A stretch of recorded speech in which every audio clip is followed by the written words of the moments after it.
Kar nekaj nihanja je bilo, zato tudi kar precej težav v koncu je že kazalo, da vas lahko gosti celo presenetijo. Ja, kriza igra se nadaljuje, tokrat je pač nasprotnik bil slabši in smo knjižili zmago, čeravno tako na vroče se mi zdi, da nismo nič napredovali v teh 3 tednih, kar kmalu nas čaka težka tekma in upam, da bomo izboljšali to formu in igrali čez nekaj dni proti Hopsovih Kozele boljšo tekmo. Ob koncu prvega polčasa ste z nekaj dobrimi akcijami prišli do zanesljive prednosti, zato po kaj hitro začetku drugega polčasa to zapravili. Ja, na začetku drugega polčasa smo imeli 3 odprte metre, 3 točke, vse 3 zgrešili.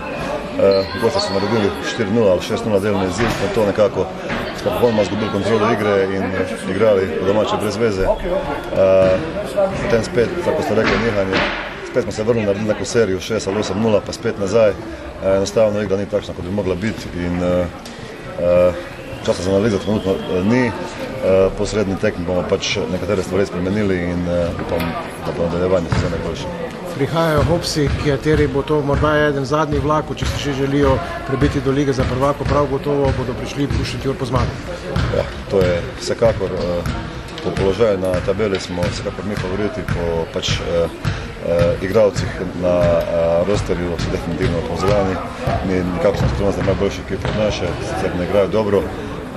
Upam tudi v sredi ne bojo eksplodirali in pričakujem, da bomo pač en zanimiv derbi odigrali in da bomo na koncu mislili.